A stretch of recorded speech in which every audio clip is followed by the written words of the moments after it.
My husband's estate, valued at $80 million along with this house, will be inherited by me as we have no children. My sister-in-law's demeanor is always a challenge to contend with.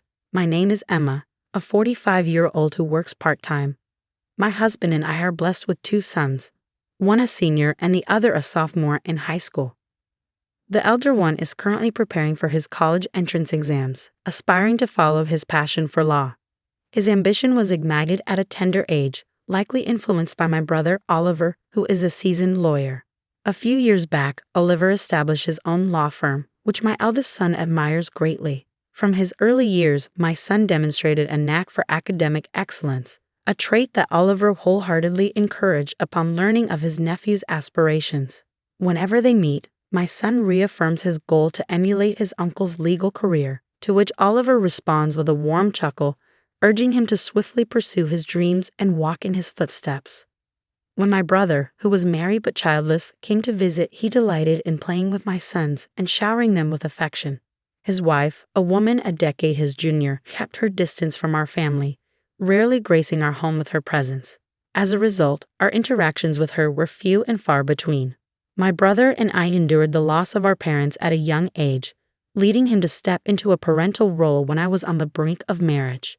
Soon after my wedding, he followed suit and tied the knot himself. My husband and I felt reassured when we learned of my brother's intention to marry a younger woman. However, upon meeting his fiancée, I was taken aback by her perpetually sullen demeanor. We had anticipated joyous exchanges, considering she was about to marry into our family, yet her expression remained persistently glum as she regarded us. In the presence of my brother and his fiancée, I offered a superficial compliment, saying, "You two make a great pair." Yet my true sentiments emerged only in the quiet moments at home with my husband. I couldn't shake off the curiosity about why she seemed so discontented. As their marriage was sealed, my husband echoed my concerns, remarking with a hint of worry, "She didn't seem particularly joyful as a bride. It's a bit concerning, isn't it?" Shortly before their wedding, my brother tied the knot with his 10 years younger fiancée. To celebrate, my husband, our children, and I paid them a visit at their newly acquired house. The grandeur of the place left me in awe, a testament to my brother's success as a law firm owner. However, the absence of my sister-in-law raised eyebrows. In jest, my husband quipped to my brother, "Has your wife already abandoned ship?" Though meant in good humor, the tension in my brother's reaction left us both uneasy. According to him, whenever there's trouble, his wife retreats to her parents' home. Today, she stayed over to celebrate her mother's birthday. My husband's expression drooped, perhaps regretting his attempt at humor. Then, out of the blue, my brother posed a serious question with a poker face. "If I were ever unable to have children, would you consider letting me adopt one of yours?" I initially brushed it off as a jest, but my brother's earnest demeanor suggested otherwise. Stunned by the unexpected proposal, I found myself unable to respond, while my husband, with a chuckle, replied, "Who knows what the future holds? Let's cross that bridge when we come to it. If you're serious, and if our children are comfortable with it, we can discuss it then." Though my husband seemed to take it lightly, I couldn't shake off the underlying concerns about both the adoption suggestion and the strained relationship between my brother and his wife. It wasn't my place to interfere in their marital issues, but I couldn't help but worry. Subsequently, whether it was our visits to my brother's home or his visits to ours, he always came alone. His wife was conspicuously absent, further fueling my apprehensions. My brother never brought up his wife, so I refrained from prying into their relationship. After over a decade of marriage, her presence faded into obscurity in my mind. This year, as my eldest son's acceptance into his dream law school was celebrated at our house, my brother broached the topic of adoption once again. "Just as I mentioned before, would you consider allowing me to adopt one of your children?" he inquired. Their inability to conceive led him to revisit the idea. The last time we discussed it, they were newlyweds, so there was no urgency. Yet this time, my brother's tone conveyed seriousness. Despite the weight of the proposal, my husband's response was swift and nonchalant. "Would you prefer our eldest son, considering his ambition to become a lawyer?" he quipped. While my husband's manner seemed casual, I remained cautious, mindful of the profound impact such a decision would have on our sons' lives. Even though my brother, their uncle, would be adopting them, I couldn't shake the worry about my sister-in-law's potential treatment of my sons. who wouldn't be her own flesh and blood. Seeking reassurance, I cautiously asked my brother, "Is your wife on board with the adoption?" His response, accompanied by a wry smile, was somewhat comforting. "Don't fret over her. We've discussed it already," he assured me. While I felt relieved knowing they had addressed the matter, I couldn't reach a decision immediately. Instead, I resolved to involve my sons in the discussion and let them weigh in, considering they were already in high school and capable of making their own choices. We left the matter unresolved that day, but a few days later, I received an urgent call from my brother's lawyer's office. They informed me that he had collapsed and was rushed to the hospital. Frantically, I made my way there, only to find the law firm's staff anxiously awaiting news. It appeared my brother had suffered a stroke at work and was now unconscious. Once I arrived, the law firm staff departed, leaving me to confront the worrying situation alone. The law firm staff also mentioned they couldn't reach my sister-in-law. I tried calling the landline, but received no answer, and I didn't have her cell phone number. Eventually, my husband and younger son arrived, but still there was no luck reaching her. It was my younger son who stumbled upon a smartphone amidst my brother's belongings. With some effort, we managed to unlock it and began searching for her contact details. When she finally picked up the call from that phone, her response was laced with anger. "I warned you not to call again. I'll take legal action," she snapped.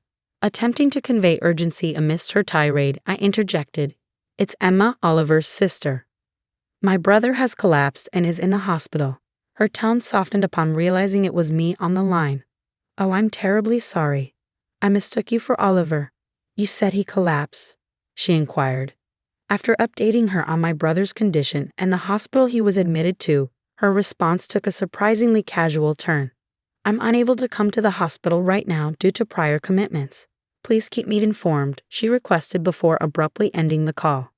I couldn't help but wonder if my sister-in-law had more pressing matters to attend to, especially considering her husband's illness. With the realization that she wouldn't be of any assistance, we resolved to care for my brother ourselves.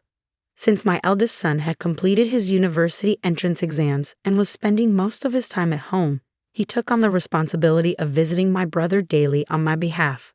Despite our efforts, my brother remained unconscious and in critical condition. However, my sister-in-law never reached out or made an appearance at the hospital. Nearly a week after my brother was admitted, I made another attempt to contact her. This time, she answered the phone promptly, her tone oddly cheerful. "What's the matter? Is he dead?" she exclaimed, lacking any semblance of empathy. Struggling to contain my anger, I responded calmly, "He's still alive. Why haven't you visited him at the hospital?" Her response, dripping with indifference, only fueled my frustration. "I'm neither a doctor nor a miracle worker." "There's nothing I can do for his recovery," she retorted dismissively. Her callous demeanor pushed me over the edge, and I hung up the phone, unable to suppress my growing rage. Suspicions began to brew within me regarding my brother's motives for wanting to adopt one of my sons. It dawned on me that perhaps he had resigned himself to the idea of not having children with his wife, indicating possible discord in their marriage. Curiosity led me to inquire about how they met after their marriage was finalized, to which my brother revealed they had been introduced through a marriage counseling agency. The revelation stirred a mix of emotions within me, especially the notion that my sister-in-law may have married my brother solely for the security of his profession as a lawyer and the promise of a comfortable life. This thought fueled my indignation further, but when I confided in my husband, his response cut deeper. If Oliver were to pass away in his current state, his wife would inherit the entire estate given their lack of children, he remarked callously. As my brother joined us to celebrate my eldest son's recent achievements and broach the topic of adoption, I couldn't shake the suspicion that perhaps his interest stemmed from considerations of inheritance rather than genuine familial intentions. I wish I could have reached a decision then and there, but the situation left me feeling powerless. After my brother's departure that day, I casually broached the topic with my two sons. To my surprise, my younger son expressed eagerness to be adopted, viewing it as a ticket to an easier life under Oliver's wing. Unlike his older brother, he seemed content to go with the flow, lacking clear aspirations for the future.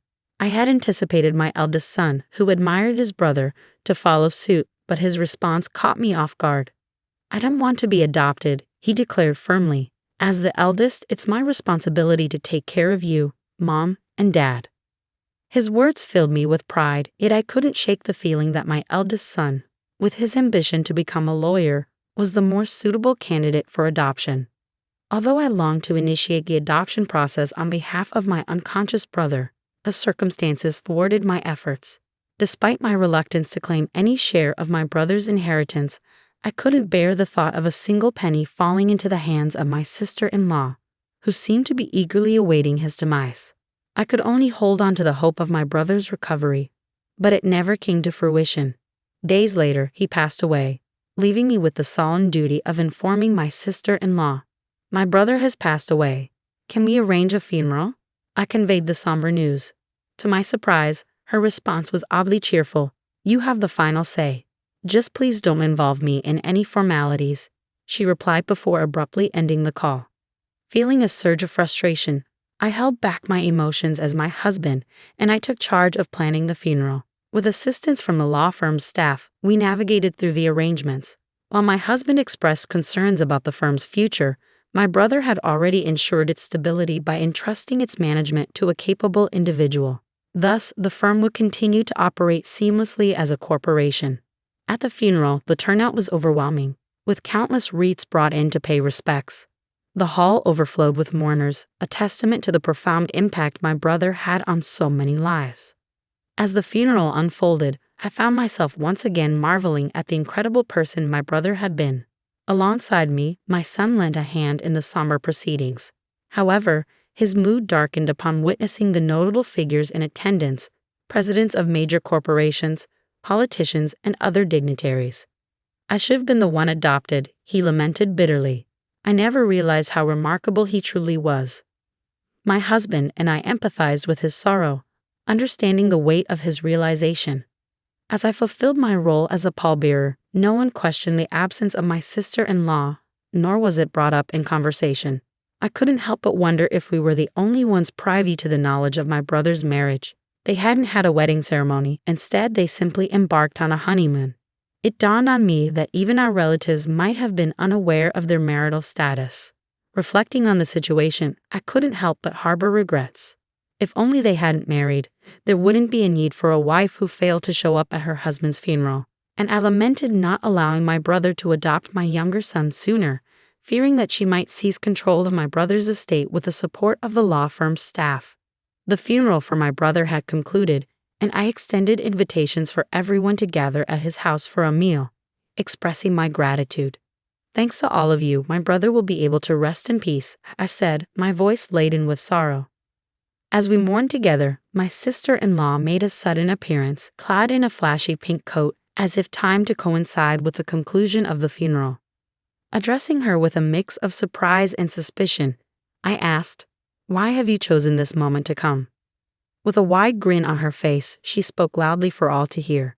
As my husband's wife, I inherit his estate, valued at $80 million, along with this house.